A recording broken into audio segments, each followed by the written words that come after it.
Good morning, स्वागत है आपका फिट इंडिया के सुपर हिट बुलेटिन में। मैं हूं आपके साथ श्वेता श्रीवास्तव। तो हर रोज की तरह एक बार फिर से हम ये बुलेटिन लेकर हाजिर हैं ताकि कोई भी खबर आपसे मिस ना हो। तो हफ्ते की शुरुआत आज से हो रही है, सोमवार का दिन है, तो ये पूरा हफ्ता आपका बहुत ही अच्छा गुजरे और इन्फॉर्मेशन से भरपूर गुजरे। इसलिए आज की शुरुआत, इस खूबसूरत सुबह की शुरुआत हम करते हैं अपने इस बुलेटिन के साथ। तो चलिए अगले 1 घंटे के लिए बने रहिए हमारे साथ।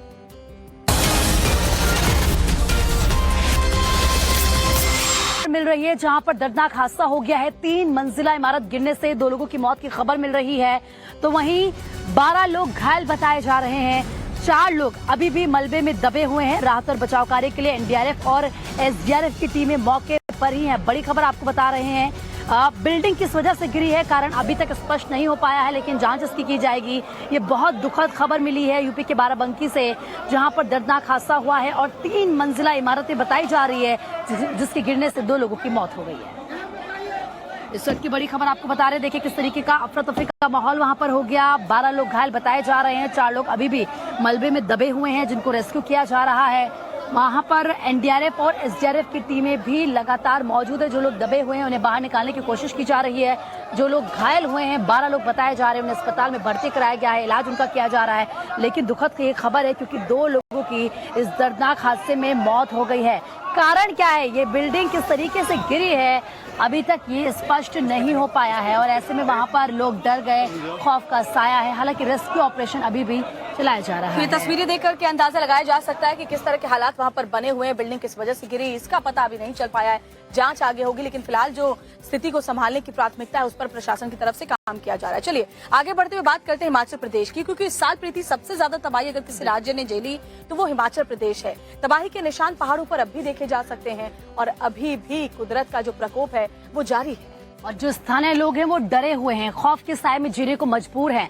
जो मकान है वो धंस रहे हैं और पहाड़ों पर लैंडस्लाइड अभी भी हो रही है। ऐसे में खतरा बना हुआ है। से बड़ा है तो अब कहाँ रहेंगे, क्या करेंगे बच्चे। आपकी टीवी स्क्रीन पर रोती दिख रही महिला का दर्द महसूस कर पाना आपके लिए थोड़ा मुश्किल है। ये आंसू हैं उस विनाशकारी प्रलय से हुए नुकसान की, जिसकी भरपाई सरकार देर सवेर कर तो देगी, लेकिन अपनी खून पसीने की कमाई और मेहनत से बनाए गए घर को टूटता देख जो दर्द और दुख इस बुजुर्ग महिला की जुबान पर है, यही हाल इन दिनों हिमाचल के कई हिस्सों में रहने वाले लोगों का है। तो हमारा घर धस गया है, 2 परिवार हैं हम, हमारे पास अब रहने के लिए जगह नहीं है और हम औरों के घर में रह रहे हैं। मैं तो ढाबे में रह रहा हूँ, चादर का ढाबा बढ़ाया है। हाँ जी 4 खांबे करके ढाबा बढ़ाया। जमीनें जा रही है, बगीचे जा रहे हैं हमारे, बहुत ही दसित हो रहा है नीचे को। ये हालात और दर्द शिमला के रामपुर इलाके के रहने वाले लोगों का है। बारिश के दिनों में लैंडस्लाइड का खतरा जान पर बनाया था, तो वहीं बारिश थमने के बाद अब इनके मकान धंसने लगे हैं। घरों में दरारें आ रही हैं, मकान रहने लायक नहीं बचे हैं। किसी को रिश्तेदार के घर तो किसी को पड़ोसी के घर रहने के लिए सहारा लेना पड़ रहा है। कई परिवार का हाल तो यह है कि रात में भी घरों के बाहर सोना पड़ रहा है। बारिश में तो वैसे भी हम डर रहे हैं, बाहर रहते हैं, रात को सूखे में भी गिर रहा है। अब आप ये देख लो, हमारी मदद करो, क्योंकि हम रात को भी नहीं सो सकते, बच्चे के साथ अंदर बहुत बुरा हाल हो रहा है। रात को भी बाहर गाय रखे, उनको भी खतरा है, बाहर जानवरों से भी और ऊपर घर से भी। हिमाचल में आई त्रासदी में शिमला उन जिलों में से एक है जिसने सबसे ज्यादा तबाही देखी। ऐसे में जिले के ज्यादातर इलाकों में रहने वाले लोगों के सामने जीवन की शुरुआत करना बेहद मुश्किल हो चुका है। ऐसे में इन इलाकों में रहने वाले लोग स्थानीय सरकार से मदद की गुहार लगा रहे हैं, तो वहीं शिमला के ही कसौली, चायल जैसे हिस्सों में जीवन पटरी पर लौट रहा है। खूबसूरत पहाड़ी राज्य में सैलानियों का आना जाना शुरू हो रहा है। 2 महीने के लंबे अंतराल के बाद जो है यहाँ पर हमें चहल पहल देखने को मिली है हिमाचल में, क्योंकि काफ़ी लंबा अंतराल था। आपदा जैसी हिमाचल ने झेली है तो टूरिज्म की अगर हम बात करें तो पूरी तरह ठप चल रहा था, लेकिन अब जो है हल्की सी चहल पहल देखने को मिल रही है हिमाचल में। टूरिस्ट ने अब आना शुरू कर दिया है, तो आइए जानते हैं कैसा लग रहा है और कहाँ से आए हैं। आपका नाम? शामली। कहाँ से आए हैं? रामपुर चूड़ी से। तो कैसा लग रहा है आपको हिमाचल? अभी आके अच्छा लग रहा है। आपदा के बाद बारिश का सिलसिला थमने से पर्यटन उद्योग के दोबारा पटरी पर लौटने की उम्मीद जगी है। इस हफ्ते अगर मौसम साफ रहता है तो पर्यटन कारोबार रफ्तार पकड़ सकता है। सड़कें जैसे जैसे बहाल होंगी, टूरिस्ट बढ़ते जाएंगे। और अब बात दिल्ली के संगम विहार की करेंगे, जहां से बहुत ही हैरान करने वाला वीडियो सामने आया है। यहां पर एक ऑटो चालक अपने ऑटो को लेकर फुट ओवर ब्रिज पर चढ़ गया और जो लोग वहां पर मौजूद थे वो दंग रह गए इसे देखकर। और ऑटो वाले ने जब ये हरकत की तो उसका एक वीडियो बना लिया गया और सोशल मीडिया पर ये वीडियो वायरल है, जिसमें आप साफ देख पाएंगे कि ऑटो वाले ने कैसे इतनी बड़ी लापरवाही की। इस ऑटो को देखिए, देखते ही देखते ऑटो सीढ़ियों को पार करते जा रहा है। ड्राइवर शुरू में थोड़ा कंफ्यूज दिखा, लेकिन एक बार ऑटो ने रफ्तार पकड़ ली तो वो रुका नहीं। तस्वीर दिल्ली की है, जहां संगम विहार ट्रैफिक सर्कल पर जाम देखने के बाद ऑटो ड्राइवर रोड की बजाय ओवर ब्रिज पर चढ़ गया। सड़क पर गाड़ियों की लंबी कतार देखकर ऑटो ड्राइवर ने खुद ही अपने लिए नया रास्ता बना लिया। ऑटो में एक पैसेंजर भी मौजूद था। ओवर ब्रिज की सीढ़ियों को देखकर वो शुरू में डर गया, लेकिन जैसे ऑटो सीढ़ियों पर चढ़ने लगा, फिर पैसेंजर भी भागते हुए ऑटो के अंदर बैठ गया। सोशल मीडिया पर वीडियो वायरल होने के बाद पुलिस हरकत में आई। पुलिस ने गाड़ी के बारे में पता लगाया और 25 साल के ड्राइवर को गिरफ्तार कर लिया। साथ ही ऑटो को भी जब्त कर लिया गया है। वीडियो में जो शख्स ऑटो को धक्का देता नजर आ रहा है, पुलिस ने उसे भी हिरासत में ले लिया है। और आपको खबर दिखाते हैं महाकाल की नगरी उज्जैन की, जहां से एक हैरान करने वाला मामला सामने आया है। दरअसल यहाँ पर राष्ट्रीय पुस्तक मेले में एक मुस्लिम की पिटाई की गई, वो इसीलिए क्योंकि शख्स वहाँ मौजूद हिंदू महिलाओं के फोन नंबर ले रहा था। कुछ महिलाएं एक शख्स की पिटाई कर रही हैं। युवक को कई घंटों तक पीटा गया। तस्वीरें उज्जैन से सामने आई हैं, जहां दशहरा मैदान पर आयोजित राष्ट्रीय पुस्तक मेले में एक स्टॉल पर मुस्लिम धर्म का प्रचार करने और विक्रेता द्वारा महिलाओं से कॉन्टैक्ट नंबर लेने पर विवाद हो गया। इस दौरान मेले में मौजूद महिलाओं ने विक्रेता की पिटाई कर दी। महिलाओं द्वारा पिटाई का वीडियो भी सामने आया है। हंगामा होने के बाद युवक को माधवनगर थाने पहुंचा दिया। उज्जैन में 1 से 6 दिसंबर तक राष्ट्रीय पुस्तक मेले का आयोजन किया गया है। मेले में अहमदिया मुस्लिम समुदाय भारत के संचालक नाम से पुस्तक का विक्रय किया जा रहा है। विवाद तब हुआ जब दुकान संचालक राजा वाकर सलीम ने महिलाओं से कॉन्टैक्ट नंबर लिए। मौके पर मौजूद महिलाओं ने आरोप लगाया कि दुकान संचालक दुकान पर आने वाले पुरुषों को अपना विजिटिंग कार्ड दे रहा था, वहीं महिलाओं से पुस्तक उपलब्ध कराने के नाम पर कॉन्टैक्ट नंबर रजिस्टर में दर्ज कर रहा है। विवाद के दौरान ही विश्व हिंदू परिषद के जिला उपाध्यक्ष रितु कपूर व अन्य महिलाओं ने दुकान संचालक राजा वाकर की पिटाई कर दी। मेले पे छेड़छाड़ से संबंधित एक शिकायत आई है, जिसके संबंध में जांच की जा रही है और दुकान संचालक के संबंध में भी पूरी जानकारी एकत्रित की जा रही है। मामले में छेड़छाड़ से संबंधित एक शिकायत दर्ज कराई गई है, जिसके बाद उज्जैन पुलिस ने पुस्तक की दुकान चलाने वाले शख्स की जानकारी जुटाने के साथ जांच शुरू कर दी है। जम्मू कश्मीर के रामबन में एक बड़ा हादसा हो गया। यहाँ पर सेना की वैन भयंकर हादसे का शिकार हो गए और इस हादसे में 17 जवान घायल हो गए। कैसे हुआ यह हादसा, देखिए इस रिपोर्ट में पूरी खबर। जम्मू कश्मीर के रामबन में भीषण सड़क हादसा हो गया, जहां सेना के वाहन और बस के बीच जोरदार टक्कर हो गई।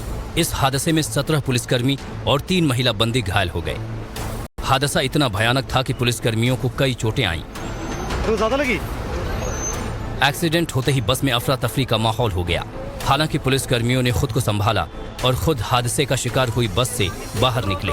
ये भिड़ंत केंद्रीय जेल से भद्रवाह जेल जाते समय टीटू टनल मरोग रामबन के पास हुई। घायल पुलिसकर्मियों में महिला कांस्टेबल भी शामिल हैं। महिला बंदियों समेत सभी घायलों को रामबन जिला अस्पताल में भर्ती कराया गया है। जम्मू कश्मीर पुलिस ने फिलहाल मामला दर्ज कर लिया है और आगे की जांच शुरू कर दी है। और आगे बढ़ने से पहले आपको याद दिला दें कि 7:27 पर हम आपको दिखाएंगे खबरें बिल्कुल झटपट अंदाज में। फिलहाल बात करते हैं अगली खबर की। झांसी कानपुर हाईवे पर एक दर्दनाक हादसा हुआ है, जहां एक तेज रफ्तार ट्रक का बैलेंस बिगड़ा और वो एक कार से जाकर टकरा गया। और इसके बाद जो कुछ हुआ वो बहुत हैरान करने वाला था। दरअसल ट्रक एक दूसरी तरफ से आ रहे ट्रक से टकरा गया। इस टक्कर के बाद क्या हुआ, रिपोर्ट में देखिए आप। यूपी के झांसी में एक बार फिर तेज रफ्तार का कहर देखने को मिला। ट्रक की तेज रफ्तार ने ड्राइवर की जान ले ली। ये तस्वीर हादसे के बाद की है, जब ट्रक की भिड़ंत कार और ट्रक से हो गई। इससे पहले कोई कुछ समझ पाता, आग की लपटों ने गाड़ियों को घेर लिया। ट्रक ड्राइवर ने मौके पर ही दम तोड़ दिया, तो वही कार में सवार 2 लोग बुरी तरह घायल हुए हैं। घटना झांसी कानपुर हाईवे की है, जब तेज रफ्तार ट्रक पहले कार से जा भिड़ा और उसके बाद दूसरी तरफ से आ रहे ट्रक को टक्कर मार दी। हादसा इतना भयानक था कि गाड़ियां खिलौनों की तरह रास्ते पर बिखरी नजर आईं। ट्रक के परखच्चे उड़ गए। बाद में पुलिस को सूचना दी गई, जिसके बाद आग पर काबू पाया गया। इस हादसे से घंटों तक गाड़ियों की मूवमेंट भी प्रभावित रही। हादसे से ट्रैफिक पर सीधा असर पड़ा। ये एक ट्रक ट्राला था जो नागालैंड का नंबर है। ये उरई से झांसी की तरफ जा रहा था। इसमें गाड़ियां लदी हुई थी और ये अनियंत्रित हुआ तो पीछे इसके एक ट्रक आ रहा था, उससे भी ये टकरा गया। साथ ही साथ झांसी से जालौन की तरफ एक छोटी गाड़ी जो जा रही थी, जिससे हल्की सी टक्कर लगी। उसमें जेलर प्रदीप कुमार जो जालौन के हैं, उनको हल्की सी चोट आई। वो सुरक्षित है, उनका ड्राइवर सुरक्षित है। ट्रक के पलटने की वजह क्या रही? क्या गाड़ी का ब्रेक फेल हुआ था? इसकी जांच की जा रही है। और अब से थोड़ी देर में यानी कि 7:27 पर आपको दिखाएंगे खबर झटपट, बिल्कुल अलग अंदाज में, सिर्फ 2 मिनट में। और यहाँ पर रुकेंगे एक बहुत छोटी सी ब्रेक के लिए। लौट रहे कुछ और बड़ी खबरों को लेकर, आप बने रहिए हमारे साथ।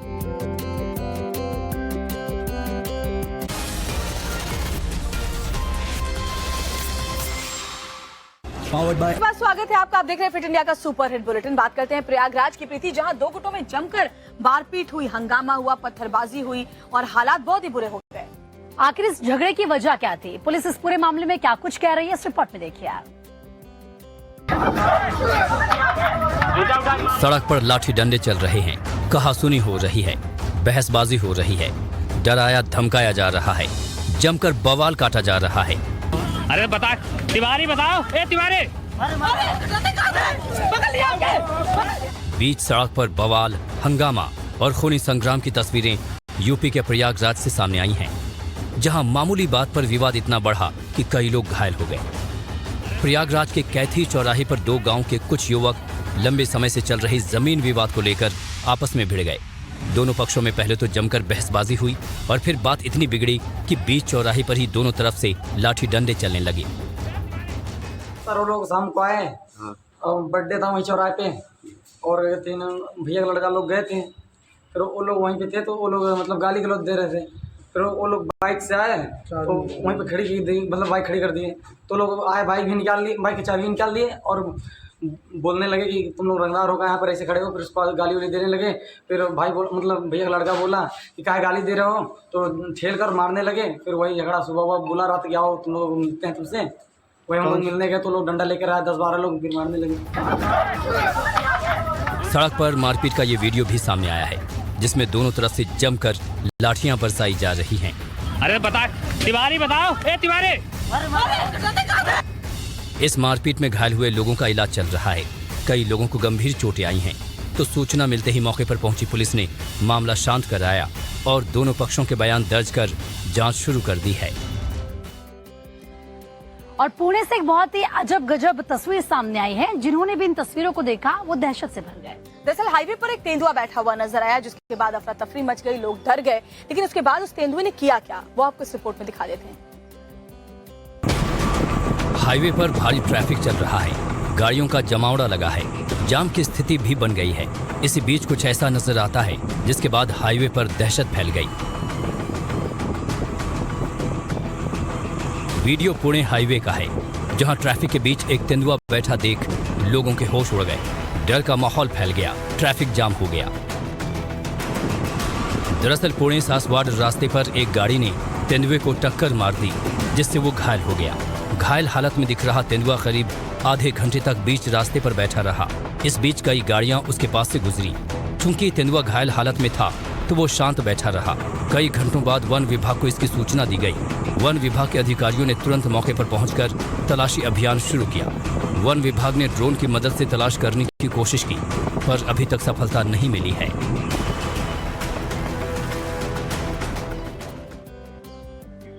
और अब बात करते हैं बिहार की, जहां अपराधियों के हौसले कितने बुलंद है, इसका उदाहरण आए दिन सामने आता रहता है। लेकिन राज्य सरकार का तो यही कहना है कि सब कुछ अच्छा है। दरअसल भागलपुर में बदमाशों ने एक वारदात को अंजाम दिया, वो भी हाई सिक्योरिटी जोन में। उस रिपोर्ट में देखिए। सामने आई तस्वीरों में पहले सब कुछ सामान्य लग रहा है। एक महिला अपने बच्चे के साथ जाती हुई दिख रही है। फिर थोड़ा आगे जाते ही वो महिला हैरान परेशान होकर भागती हुई नजर आती है, क्योंकि वीडियो में दिख रही महिला जैसे ही आगे बढ़ी तो बाइक सवार बदमाशों ने उस पर हमला बोल दिया। तस्वीरें बिहार के भागलपुर की हैं, जहां लोग झपटमारों से परेशान हैं। बेखौफ बदमाशों ने डीआईजी कार्यालय के पास ही एक महिला से चेन स्नैचिंग की वारदात को अंजाम दिया। महिला मिक्की कुमारी से झपटमारों ने सोने की चेन झपट ली।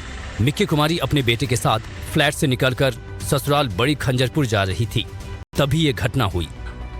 पीड़ित महिला मिक्की कुमारी ने बताया कि जैसे ही डीआईजी कार्यालय के पास वो पहुंची, तभी सामने से आए एक बाइक पर सवार 2 युवकों ने झपट्टा मारकर सोने की चेन छीन ली। जब तक मैं कुछ समझ पाती तब तक दोनों ही भाग गए। मामले को लेकर पीड़िता ने बरारी थाना पुलिस से मदद की गुहार लगाई है। तो आगे बढ़े उससे पहले आपको याद दिला दें, 7:27 पर आपको दिखाएंगे खबर झटपट। खबरें होंगी अलग अंदाज में, सिर्फ 2 मिनट में। और अब बात दिल्ली की करते हैं, क्योंकि G20 को लेकर दिल्ली को पूरी तरीके से सजाया गया है। विदेशी मेहमानों के लिए खास इंतजाम किए गए हैं। क्या सड़क, क्या होटल, हर कुछ सज धज कर तैयार है। और कई सारे कदम भी उठाए गए हैं सुरक्षा को देखते हुए, जैसे 200 के आसपास ट्रेनों को रद्द भी किया गया है G20 समिट को देखते हुए। और क्या अपडेट्स हैं इस रिपोर्ट में देखिए आप।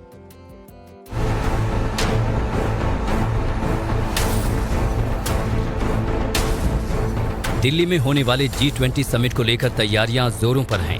विदेशी मेहमानों के स्वागत के लिए राजधानी पूरी तरह से तैयार है।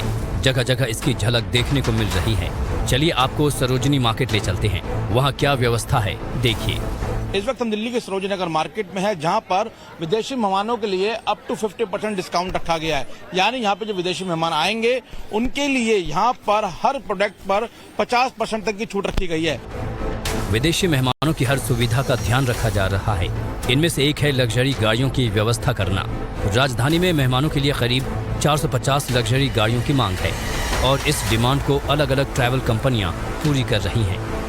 20 राष्ट्रों के जो राष्ट्राध्यक्ष आएंगे, उनके साथ तमाम जो उनके ऑफिसर्स आएंगे, उनके लिए हाई लग्जरी कार जो हैं वो इस वक्त डिमांड में है और उनकी डिमांड के लिए अलग अलग ट्रैवल जो कंपनीज हैं उनसे गाड़ियां ली जा रही हैं। इस वक्त हम ऐसी ही एक ट्रैवल कंपनी में खड़े हैं, जहां पे आप देख सकते हैं कि तमाम गाड़ियां जो हैं, चाहे BMW हो, ऑडी, मर्सिडीज, तमाम गाड़ियां जो हैं वो तैयार हैं और ये गाड़ियां G20 समारोह के लिए जाएंगी और विदेशी मेहमानों के स्वागत के लिए ये गाड़ियां पूरी तरीके से तैयार हैं। अलग अलग देशों के राष्ट्राध्यक्ष जिस होटल में रुकने वाले हैं, उन होटल्स को भी अभेद किला बना दिया गया है। चप्पे चप्पे पर सुरक्षा बल मौजूद है। कहा जा रहा है कि जो आप देख रहे हैं, ये जो ली मेडियन जो होटल देख रहे हैं आप, यहाँ पे जो है वो ब्रिटेन के राष्ट्राध्यक्ष यानी कि ऋषि सुनक है, उनके यहाँ पे ठहरने की व्यवस्था की गई है। तो उसको लेकर के किसी भी तरीके से जो है वो उनकी सुरक्षा में कोई भी चूक ना हो, उसको लेकर के पूरा इलाका जो है वो छावनी में तब्दील हो चुका है। सुरक्षा के लिहाज से हर एक गतिविधि पर पैनी नजर रखी जा रही है। राजधानी में G20 समिट को देखते हुए 200 से ज्यादा ट्रेनों को भी रद्द किया गया है। आनंद विहार, पुरानी दिल्ली और नई दिल्ली रेलवे स्टेशन से आने जाने वाली ट्रेनों को लेकर नोटिफिकेशन जारी किया गया है। और आगे होंगी खबरें बिल्कुल झटपट के सामने होंगी फ्रेश एंड फास्ट में। और अब बात पंजाब की करेंगे। पंजाब के फरीदकोट में, हाँ, दरअसल यहाँ पर शिरोमणि अकाली दल के जो अध्यक्ष हैं सुखबीर सिंह बादल, उनके काफिले पर कुछ लोगों ने पथराव कर दिया। अब इससे जुड़ा वीडियो भी सोशल मीडिया पे वायरल हो रहा है। हालांकि इस मामले में किसी के खिलाफ केस अभी दर्ज नहीं किया गया है, लेकिन हमला क्यों किया गया, हमलावर कौन थे, ये सब कुछ जानने के लिए इस रिपोर्ट को देखिए आप। शिरोमणि अकाली दल के प्रमुख सुखबीर सिंह बादल के काफिले पर हमले की खबर सुर्खियों में है। इस मामले से जुड़ा एक वीडियो भी सोशल मीडिया पर वायरल हो रहा है। दावा किया जा रहा है कि हमलावरों ने उनके काफिले की गाड़ियों को निशाना बनाते हुए पथराव किया। हालांकि न ही इस मामले में अब तक कोई शिकायत दी गई है और न ही कोई केस दर्ज किया गया है। मामला फरीदकोट के गांव दीप सिंह वाला का बताया जा रहा है। जानकारी के मुताबिक सुखबीर सिंह बादल यहां किसी के घर पर अफसोस करने पहुंचे थे। इस दौरान ही गांव के बाहर से आए कुछ नौजवानों ने सुखबीर बादल का विरोध करना शुरू कर दिया। पहले जमकर हंगामा किया और फिर सुखबीर बादल के काफिले की गाड़ियों पर पत्थर फेंकने शुरू कर दिए। अचानक हुए इस पथराव से अकाली दल के कार्यकर्ता हैरान रह गए। इस दौरान अकाली दल के कार्यकर्ताओं और विरोध कर रहे नौजवानों से झड़प हो गई। दोनों गुटों के बीच हाथापाई देखने को मिली। इस दौरान कुछ लोग ईंट पत्थर फेंकते भी दिखाई दिए। तस्वीरों में मौके पर पुलिस के जवान भी खड़े दिखाई दे रहे हैं, पर पुलिस के जवान किसी को रोकने की कोशिश नहीं कर रहे। इस घटना का वीडियो सोशल मीडिया पर वायरल हो गया है। बताया जा रहा है कि पुलिस ने इस संभावित हमले को देखते हुए पहले ही कई युवकों को हिरासत में लिया था, लेकिन इन नौजवानों के साथियों ने काफिले पर पथराव कर दिया। इस मामले में किसी भी पक्ष की तरफ से अब तक पुलिस को कोई शिकायत नहीं मिली है। फिलहाल ये भी साफ नहीं हो पाया है कि आखिर विरोध करने वाले युवक किस बात को लेकर प्रदर्शन कर रहे थे।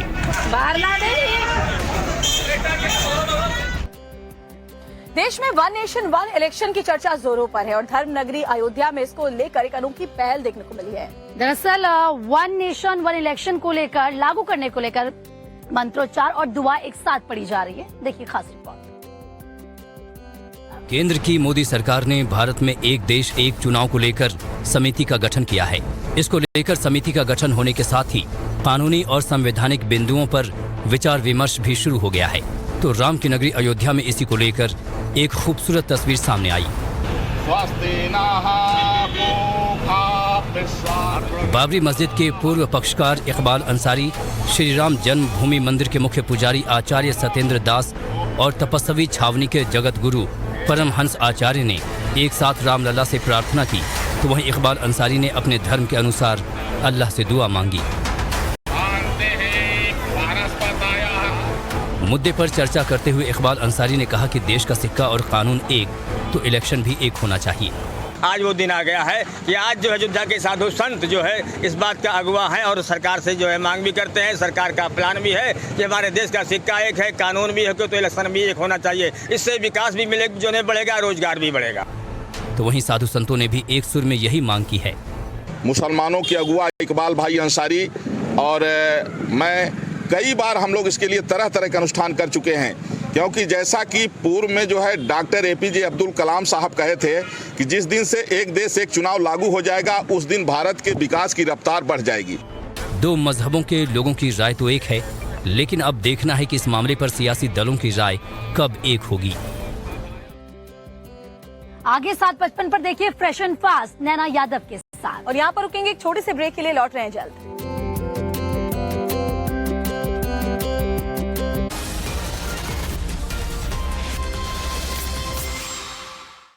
Co-powered by Mario Rust.